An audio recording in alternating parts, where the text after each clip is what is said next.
Fabuloso este tiempo de adoración y alabanza. Y decía Denise recién cuando presentaba que hoy iba a ser un domingo especial porque estábamos cantando lo que se llama un acústico, o sea, con muy pocos instrumentos y más íntimo. Y yo también quiero hacer algo tan especial que antes de predicar quería predicar algo. ¿Vieron que es raro? ¿Vieron que es algo raro? Porque resulta que los otros días alguien me dijo, yo leo la Biblia, pero a mí Dios no me dice nada. No, yo digo, interesante. Y hay gente que lee la Biblia y Dios no le dice nada. Y es verdad. Porque usted sabe que la Biblia se puede leer como se lee un libro de moral, como se lee un libro histórico o un libro ético con muy buena onda. Uno puede leer la Biblia y no ver el espíritu, no sentir el espíritu detrás de las palabras. Porque cuando nosotros nos ponemos en las manos de Dios, antes de comenzar a leer, y le pedimos que Él abra nuestro entendimiento espiritual, Él a través de su espíritu nos muestra algo que está detrás de las letras que no se ve a simple vista. Por eso, a veces entiendo a las personas que me dicen, leo la Biblia y Dios no me dice nada, pero nosotros queremos ser una iglesia distinta aquí. Queremos ser una iglesia donde cada vez que abrimos la palabra, Dios te hable al corazón y a la mente. Queremos ser una iglesia que cuando salgas por esa puerta, luego de estar reunidos aquí con un tiempo de alabanza y un tiempo de lectura y estudio bíblico, salgas distinto. Que salgas con una nueva experiencia, que salgas motivado a enfrentar la semana de una manera distinta. No queremos que simplemente nos reunamos aquí para hacer, como se decía antiguamente, una palabra que se usaba mucho, koinonía. Es una palabra antigua, griega, creo, que significa relación, networking. O sea, porque a veces decimos, bueno, en la semana estamos solos y nos venimos aquí otra vez. Perdonen, me olvidé de prender el... Así que todo lo que dije no se cuenta. Empezamos ahora, ¿eh? Siempre me pasa esto. Pero me gano unos 5 minutitos al menos, porque me olvidé de prender el timer, así que... Entonces, queremos que de alguna manera el domingo Dios en este lugar hable, pero no hable, te hable, me hable en forma personal. ¿Y saben por qué digo esto y por qué decía de predicar antes de predicar? Porque esta semana fue un poco especial. Hoy tenemos un pasaje bíblico en el cual vamos a meditar y a conversar. Y me costó llegar al final del pasaje porque encontré tanto de Dios para mi vida a medida que lo leía, que dije, bueno, antes de predicar lo que tenemos que hablar hoy, permítanme compartirles lo que el Señor me habló a mí mientras que estaba leyendo el pasaje de hoy. Entonces, quiero leerles como ustedes ya saben, estamos estudiando el libro de Juan, el Evangelio de Juan. Entonces, permítanme, vamos a tenerlo en pantalla, leerles Juan capítulo 4, del 43 al 50, pero no todo junto. No todo junto. Primero quiero leerles esta parte. Los primeros versículos. Dice, pasados los 2 días, Jesús siguió camino a Galilea. Esto viene de otro lado, los 2 días no importan acá. Dice, pasados los 2 días, Jesús siguió camino a Galilea. Él mismo había declarado que un profeta no recibe honra en su propio pueblo. Este es un dicho muy viejo. No hay profeta en su propia tierra. Usted lo habrá escuchado 1000 veces. Jesús lo dijo. Jesús dijo, no hay profeta en su propia tierra. Ningún profeta recibe honra en su propio pueblo. Sin embargo, aclara Juan, los galileos, Jesús estaba yendo a Galilea, dice, los galileos lo recibieron bien porque habían estado en Jerusalén durante la celebración de la Pascua y habían visto todo lo que él hizo allí. No pude seguir, porque cuando yo leí este pasaje digo, es verdad, nadie es profeta en su propia tierra, a no ser que esas personas conozcan tu testimonio y puedan ver que eres una persona especial. Miren lo que pasó con Jesús.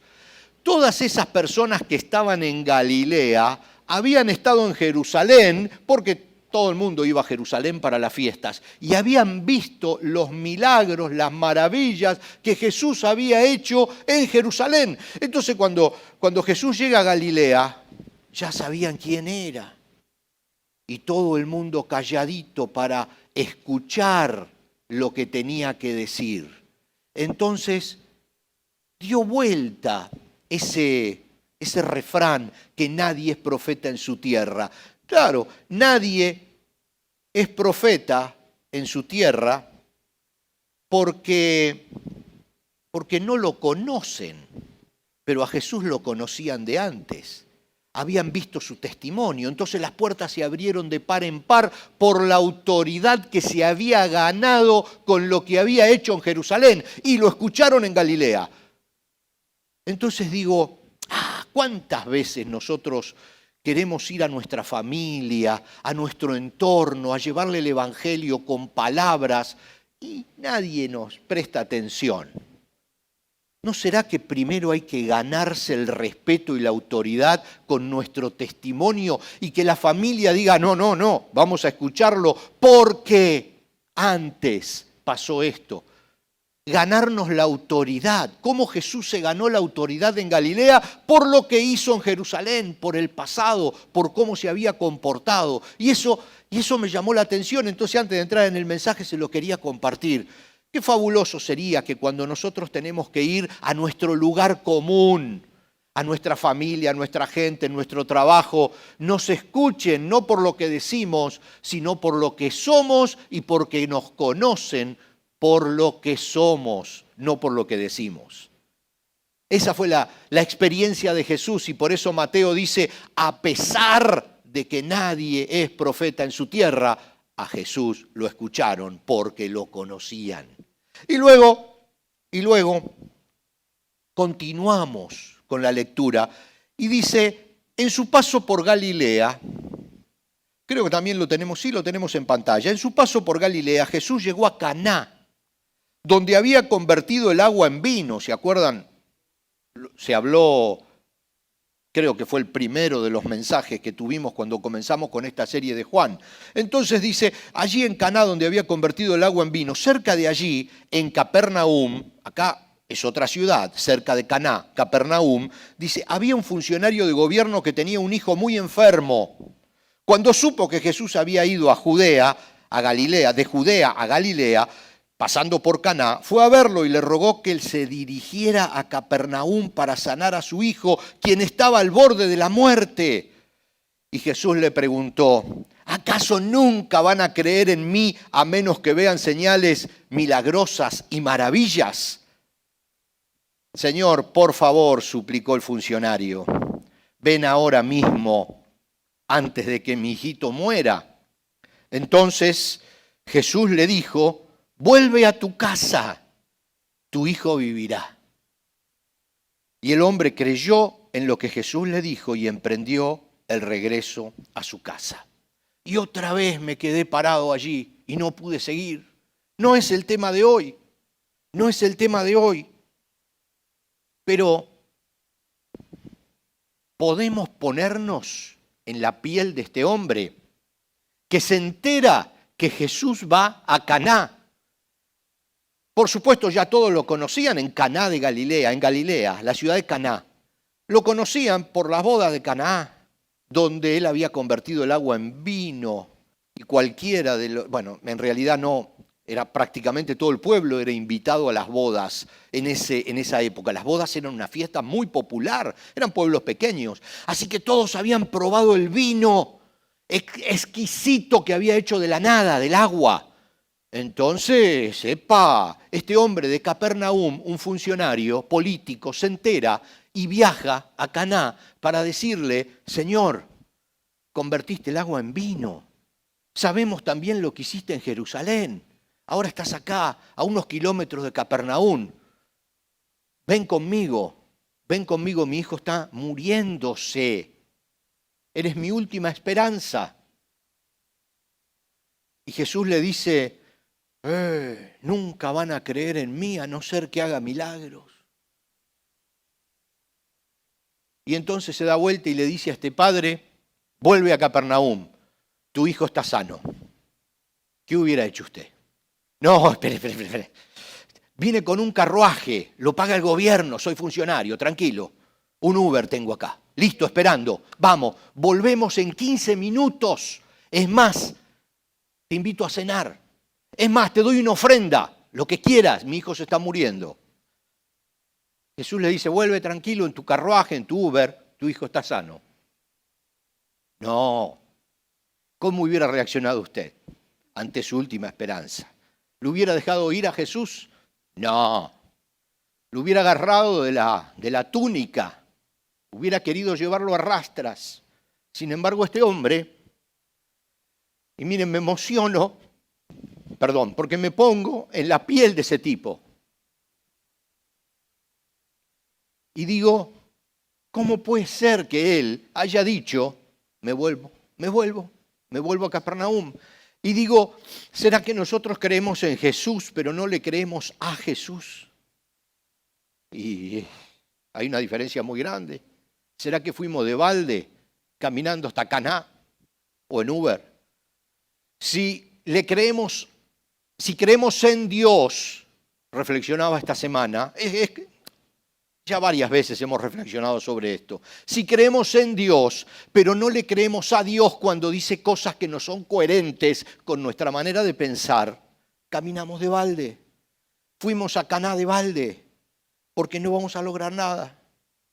Tenemos que volver en fe, tenemos que hacer lo que dice, para que entonces la cosa funcione. ¿Se imaginan ustedes a Jesús? En ese momento Jesús tiene que haber visto a ese niño en una ciudad lejana. Capernaum no era una ciudad desconocida para él. Tiene que haber visto a ese niño enfermo, en la cama, y mandó la orden y le dijo que salga la enfermedad de él. Y la enfermedad del niño salió, pero el padre tenía que creer y tenía que volverse, y se volvió. ¿Y no será que a veces nos estamos perdiendo las bendiciones porque creemos en Dios pero no le creemos a Dios? Bueno, son cosas que en la semana, mientras preparaba el mensaje, me hicieron reflexionar, porque la Biblia habla, Dios habla a través de su palabra. Y eso es lo que queremos cada vez que abrimos la puerta de este salón de fiestas. Queremos abrir la palabra de Dios y que Dios nos hable a través de lo que leemos. No simplemente que nos vayamos con un poco más de conocimiento doctrinal o teológico acerca de quién es Dios, cómo se mueve, qué piensa. Está todo bien eso. Pero queremos que Dios nos hable y cambiar nuestra vida por lo que nos dijo. Esa es la gran diferencia. El tema de hoy, nos vamos a enfocar en esa pregunta que hizo Jesús. Y ahora sí empieza el mensaje de hoy, Claro, ya pasó un ratito, pero entre que no prendí el timer a tiempo y entre que me entusiasmo, pasó un ratito. Así que vamos a ir rápido. Pero miren, vamos a la... Jesús dice, ¿acaso nunca van a creer en mí a menos que vean señales y milagros y maravillas? Le dice a este hombre, y por supuesto había un montón allí escuchándolos. ¿Acaso nunca van a creer? Está en la pantalla. nunca van a creer en mí a menos que vean señales milagrosas y maravillas. Uno de los grandes problemas que tenemos cuando estudiamos la Biblia o esta parte, o al menos esta parte, es que a veces confundimos esta pregunta y nos pensamos que Jesús lo dijo en serio y no lo dijo en serio. Esto es lo que se llama una pregunta retórica. Es una figura literaria que se usa varias veces en la Biblia, no para preguntar, sino para afirmar. Parece una locura, pero otra vez son las grandes contradicciones, en este caso del idioma. Jesús no estaba preguntando, estaba afirmando. Se llama pregunta retórica. Es para hacer una afirmación utilizando la figura de una pregunta. Y ahora después vamos a ver otra. Pero entonces, ¿qué significa? ¿Qué significa esto? No, el mundo no va a creer si no ven milagros y maravillas. Eso está diciendo Jesús. Y lo prueba, porque fíjense que apenas termina de decir eso, hace uno de los milagros más importantes de todos los que hizo. Claro, sanó a muchos, pero a casi todos estaban face to face cuando lo sanó. A este chico lo sanó a control remoto, lo sanó a distancia. Hizo otros milagros así, pero este es fabuloso porque dijo, ya está sano. ¿Cómo está sano? Sí, ya se sanó, pero está en otra ciudad, en Capernaum, ni lo conoces. No, está sano. Hizo uno de los mayores milagros. Entonces, ¿qué significa? Estaba preguntando, no, estaba afirmando. El mundo no va a creer si no ven milagros y maravillas. Ahora, ¿qué significa? ¿Qué significa? Que vamos a hablar ahora de milagros, que vamos a decir que hay que hacer milagros. Espere, no se anticipe, porque creo que sí, pero no se anticipe. Mire, cuando una persona interpreta mal esta pregunta, interpreta que es una pregunta cuando en realidad no la es, y dice, ¿acaso van a creer en mí solo cuando vean milagros? Estamos inclinados a pensar que Jesús está diciendo, tienen que creer en mí aunque no vean un milagro. Incluso hay otros pasajes donde dice, Jesús le dice a Tomás, bendito los que creen sin ver, etc. Entonces fácil, nosotros nos vamos por ese costado y decimos, no, la gente tiene que creer aunque no haya milagros. Y entonces empezamos a predicar un evangelio con muchas palabras y poco poder. Y nos olvidamos eso de que Pablo dijo, el evangelio es poder. ¿Se acuerdan de ese pasaje? No me avergüenzo del evangelio porque es poder de Dios para salvación, etc. No me avergüenzo del evangelio, decía el apóstol Pablo, porque es poder de Dios. Y entonces empezamos a predicar nosotros un evangelio sin poder, sin milagros, sin maravillas, sin poder, lleno de palabras, lleno de estructuras, lleno de buenas ideas, mucha ética, mucha moral, pero sin poder.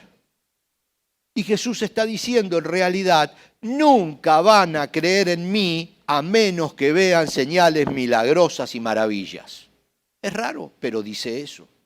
Está diciendo eso. Y es verdad, el mundo nunca va a creer a no ser que vea milagros. Ahora vamos a ver cuál es el milagro más importante que nosotros podemos mostrarle a la gente que nos rodea. Porque el mundo es muy grande. El mundo es demasiado grande. Cuando hablamos del mundo son la gente que está alrededor tuyo. Esa gente que no conoce a Cristo, ese grupo en el que pudieras tener influencia y no la estás teniendo. O la estás teniendo y no la correcta. Ese es tu mundo. Ese es tu mundo. El mundo va a creer cuando vea un milagro. ¿Y cuál es el milagro más grande que puedes mostrarle? Van a decir que esto es simplista, pero ¿sabe cuál es? Tu propia vida cambiada. Ese es un milagro muy grande. Y yo les voy a contar una historia para que vean que es así. ¿Saben por qué a Jonás se lo tragó la ballena? Bueno, ya porque desobedeció. Porque Jesús le dijo, ve a Nínive y él se fue para el otro lado. No. ¿Ven que hay cosas raras? A Jonás se lo tragó la ballena porque Jonás no entendió el plan de Dios. Jonás era un reconocido profeta israelita y Nínive era una de las peores ciudades que hay historia en la humanidad. Eran malísimos, atroces, jugaban a la pelota con la cabeza de sus enemigos, las cortaban antes, ¿no? Y después jugaban a la pelota con la cabeza. Los torturaban, mira, asesinaban. La verdad que hablar de las cosas que son históricas, que hacía la gente de Nínive es increíble. En el otro extremo, totalmente opuesto, está el pueblo de Israel. Puritanos, una moral, una regla, una ley. Y Dios le dice a Jonás, anda a predicar a Nínive. Estamos todos locos, dice. ¿Cómo voy a ir a predicar a Nínive? Entonces dijo, se fue y se fue para el otro lado. Entonces vino la ballena y se lo tragó. No entendió el plan de Dios. El plan de Dios, que iba mucho más allá de la era, de la época de Jonás, era que el evangelio se iba a extender al mundo, desde los puritanos, los religiosos pertenecientes al pueblo de Israel, hasta el otro extremo, que eran los más degenerados del planeta. Todos iban a poder estar bajo la sombra de la cruz si lo decidían. Dios quería mostrarle al pueblo de Israel que la salvación no iba a terminar en Israel. Tenía un plan evangelístico que Jonás no vio. Cuando la ballena lo escupió, y no quiero leer porque eso nos va a llevar mucho tiempo, ustedes conocen la historia, Jonás fue a Nínive, porque después del conflicto reaccionó y fue a Nínive. ¿Y qué pasó en Nínive? Dice que Jonás que entró diciendo, conviértanse porque Nínive va a ser destruida. A Nínive. Entonces dice la Biblia que cuando la gente de Nínive lo vio entrar y lo reconocieron porque era un personaje conocido, se quedaron todos quietos, pasmados, no sabían qué decir. Cuando el rey de Nínive lo vio entrar por las calles, gritando arrepiéntanse, dijo, ¡epa! Esto tiene que ser verdad. ¿Cómo este hombre se va a animar a entrar a nuestra ciudad? Lo íbamos a cortar en pedacitos, lo íbamos a picar vivo. Dice, está animado, él sabe que lo vamos a hacer.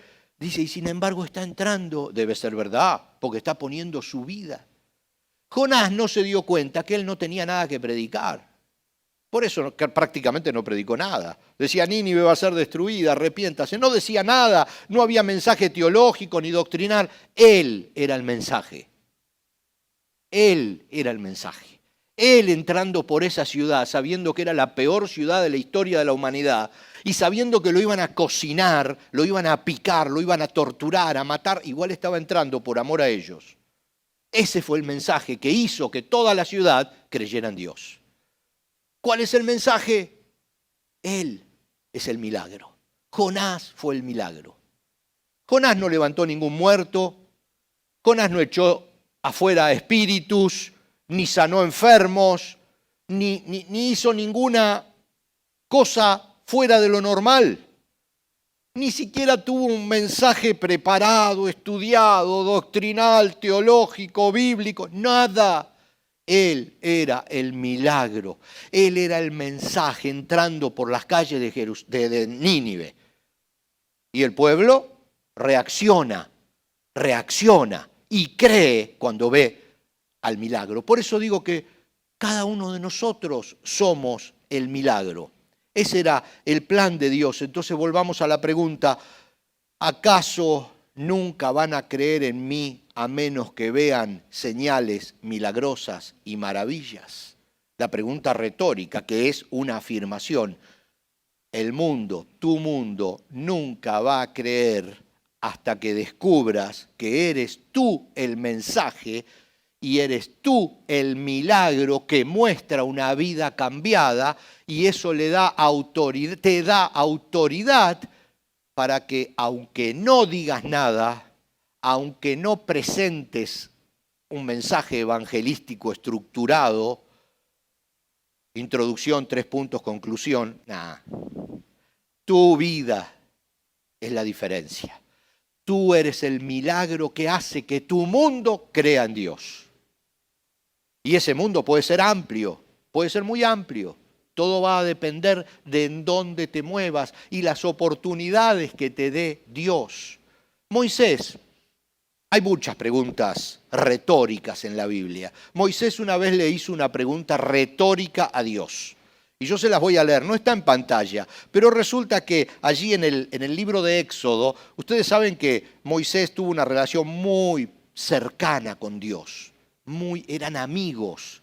Es extraño, pero realmente eran muy cercanos. Y entonces Moisés dijo, Éxodo 33, 2 versículos, Éxodo 33, 15 y 16. Miren, Moisés le dijo a Dios, si tú mismo no vienes con nosotros, no nos hagas salir de este lugar. Y acá viene la pregunta retórica, ¿cómo se sabrá que me miras con agrado a mí y a tu pueblo si no vienes con nosotros? Es una pregunta retórica. Y sigue diciendo, pues tu presencia con nosotros es la que nos separa a tu pueblo y a mí de todos los demás pueblos de la tierra. Él estaba diciendo, ven con nosotros porque esa es la única diferencia que tenemos con el resto del mundo. Y Dios le responde, versículo 17, el versículo que sigue, le dice, el Señor contestó a Moisés, ciertamente haré lo que me pides porque te miro con agrado y te conozco por tu nombre. Le respondió a esa afirmación, sí, voy a ir contigo porque te miro con agrado y porque te conozco por tu nombre. Dios te conoce por tu nombre, pero hay una diferencia. Te conoce por tu nombre, como dice la Biblia, incluso desde que estabas en el vientre de tu madre. Tu mamá y tu papá no sabían qué nombre ibas a tener, Dios ya sabía qué nombre te iban a poner y te conocía por nombre. Pero ahora Él te mira con agrado si ve a Cristo en ti o si ve a Cristo antes de verte a ti. Por eso esta iglesia se llama Cristo en nosotros, Christ in us. Porque ese es el Evangelio, es Cristo en nosotros. Dios nos mira con agrado porque nos ve a través de Cristo. Y viene con nosotros. Ese es el milagro, Cristo en nosotros. Lo que te convierte en milagro es Cristo viviendo en ti. Ese Cristo tiene que salir para que los demás vean el milagro y crean. Si no, no van a creer. Si no, va a ser simplemente hablar y hablar y hablar y hablar. Jonás tuvo que pasar 2 o 3 días dentro de una ballena. Quizás algunos de ustedes tuvieron que pasar por una ballena. Quizás por otro conflicto, no sé. Difícil que los haya tragado una ballena, digamos, pero estar en la oscuridad. Hay algunas cosas que relata Moisés cuando... se me mezclan. Jonás cuando estaba en la panza de esa ballena, en la oscuridad, clamé a Dios y Dios me oyó. Muchas veces estamos en esas profundidades, en esos conflictos, en esas cosas difíciles. Y allí es donde tiene que salir ese Cristo en nosotros, ese milagro, tiene que brillar más todavía. Siempre me acuerdo, y es súper conocido, pero es tan clara esta ilustración. Permítanme que vuelva otra vez, y quizás algunos de ustedes ya me han escuchado decirla antes, pero me parece que hay ilustraciones que son tan claras que vale la pena repetirlas, porque nos ayudan a entender conceptos. Dice que había un cocinero que preparó 3 ollas con agua y las puso al fuego. ¿Alguno se acuerda? 3 ollas y las puso al fuego. Entonces dice que agarró un huevo, una zanahoria y unos granos de café y los preparó allí para hervirlos. Les quiero presentar primero al huevo. Lo tenemos en pantalla, el señor huevo. Agarró el huevo, el cocinero, y lo metió adentro del agua, que ya estaba calentita, y empezaba a hervir. Lo metió allí. El huevo tranquilo, Fíjense, ni un pelo, ni un pelo, cáscara firme, adentro pura vida, dirían los puertorriqueños, ¿verdad? Los costarricenses, pura vida, dirían los costarricenses. Frágil por dentro, pero sensible, duro por fuera, frágil por dentro. En la iglesia estaba siempre dispuesto a ayudar porque una persona sensible, todo vida, entra al fuego. Señor Huevo, les quiero presentar hoy a la señora Zanahoria. La tenemos en pantalla. La señora Zanahoria, dura, firme, de personalidad, líder, donde entrabas, llegó la zanahoria. ¿Se van imaginando cuánta gente hay así entre nosotros? Llegó la zanahoria, todo lindo, todo bien, ningún problema. Y les quiero presentar a los granos de café. Los granos de café, desde que salieron del árbol, viven cambiando. Primero cambiaron de color, eran blancos, después verdes, después medio morochitos, tostaditos, feuchos, feos, algunos rotos ya. El cocinero agarra el huevo, lo mete en la cacerola hirviendo, agarra la zanahoria, la mete en otra cacerola hirviendo, agarra el café y lo aprieta un poco, lo termina de romper un poco. Ya pobre, el café ya estaba destruido, lo muele un poquito y lo mete adentro de la olla hirviendo. Y entonces comienza a pasar el tiempo. Comienzan a estar dentro de la ballena, comienzan a tener conflictos, para los cuales algunos no estaban preparados. Y cuando tuvo que salir lo que estaba dentro, ahí se empezó a ver la realidad. Y les quiero presentar a lo que quedó del señor Huevo.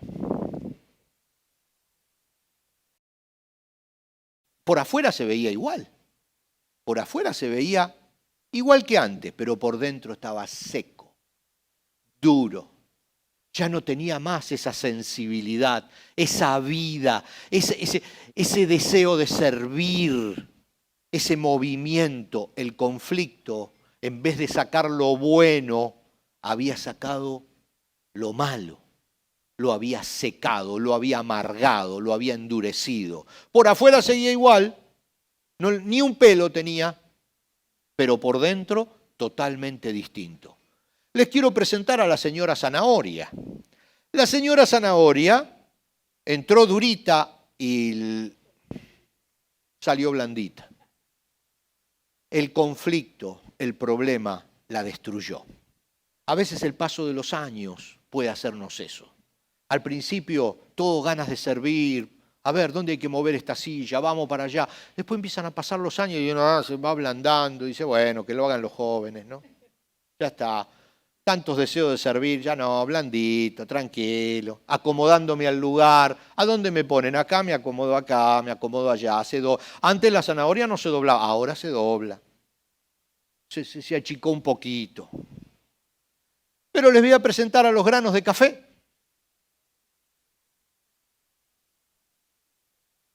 Miren en qué terminaron los granos de café. El grano de café sabía que el milagro lo tenía dentro y que tenía que ser roto y hervido para sacar lo mejor de sí. El grano de café, ¿qué hizo? Número 1, cambió el color del agua en el que estaba siendo hervido. Cambió la circunstancia mala, la cambió completamente. Luego, cambió el aroma completo de toda la casa. Todas las personas que lo habían puesto en esa situación olieron algo que dio Él mismo en el conflicto que cambió para siempre el entorno. El grano de café cambió completamente la situación que lo había llevado a ese conflicto. El huevo era. No sabía que tenía que cambiar completamente. La zanahoria era, pero el café nació sabiendo que su milagro lo llevaba adentro y que para salir iba a ser necesario que lo muelan y que lo hiervan. Es el mejor ejemplo que yo he visto de un cristiano que lleva el milagro dentro, el milagro completamente dentro. Cambia el conflicto en bendición, cambia incluso el sabor del agua, un milagro, y cambia a todas las personas que están alrededor y todos tienen deseos de tomar ese café. Se superan el conflicto, bendice su entorno y cambia para siempre a quien lo enfrenta. Ese es el milagro que deben ver en un cristiano. Él mismo, dice, Jesús mismo había declarado que un profeta no recibe honra en su propio pueblo. Sin embargo, los galileos lo recibieron bien porque habían estado en Jerusalén durante la celebración de la Pascua y habían visto todo lo que él hizo allí. Tú eres el milagro. Un milagro que debe brillar más en medio de la presión. Si en este momento estás con un problema, si en este momento estás en la panza de una ballena, si en este momento estás en el fuego y te están hirviendo, es el momento en que tienes que dar el testimonio más firme de que eres un milagro al mundo que te rodea. Y ellos van a creer porque tú eres el mensaje, porque cada uno de nosotros somos el mensaje. ¿Y qué es lo que buscamos hoy? ¿Qué es lo que buscamos hoy? Que cuando salgamos por esa puerta, cuando vayamos a nuestro mundo, en la familia, en el trabajo, en donde estemos, la gente vea en nosotros un milagro. Y van a creer en Dios al vernos a nosotros, que incluso en medio de la presión, en medio del agua hirviendo, sacamos lo mejor de nosotros, incluso cuando nos están moliendo, cuando estamos en situaciones graves, sacamos lo mejor de nosotros y bendecimos a nuestro alrededor. Cuando vean ese milagro, van a creer. Cuando vean ese milagro, van a creer. Hoy, como decía el pastor Miguel, no sé si lo dijo, creo que no, lo había dicho en el servicio en inglés. A la salida hay un café preparado para cada uno, en realidad para los padres, pero vamos a ser generosos y vamos a darle a las madres y a todo el resto de las mujeres. Vamos a darle un cafecito, un cafecito. Por supuesto, como tenemos el estómago vacío, también hay un pastelito de queso. Por el Día de los Padres. Pero en realidad, ¿saben qué? Cuando estén tomando ese cafecito, tienen que recordar esta historia. En el peor momento, el café saca el milagro que está dentro. Si usted está pasando un buen momento, si no está dentro de la ballena, no tiene que desear estar dentro de la ballena, estar dentro de la olla para hacer el milagro. No hace falta. Usted es un milagro donde quiera que vaya. Y es un testimonio de Cristo, donde quiera que vaya. Y la gente va a creer si ven su testimonio bueno. Pero si está en medio del conflicto, si está en medio del problema, a donde más tiene que salir Cristo. Y los demás tienen que ver eso. Y a partir de allí, el mundo va a creer. Queremos cambiar el mundo, queremos cambiar nuestra familia, queremos cambiar nuestro entorno. Empecemos a hacer café. Empecemos a hacer café. ¿Les parece? Vamos a ponernos de pie, le voy a pedir a los chicos de la banda que pasen.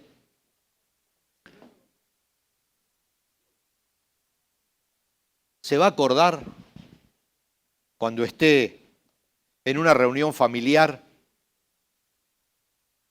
que usted no tiene que dar un mensaje, que usted es el mensaje? ¿Se va a acordar cuando lo estén hirviendo que no se tiene que ablandar ni endurecer, sino que tiene que sacar lo mejor para usted y para los demás de esa situación? Si usted se acuerda de eso, esta iglesia va a crecer mucho y vamos a hacer una bendición en Kendall, porque los demás van a ver a Cristo en nosotros y van a creer en Dios.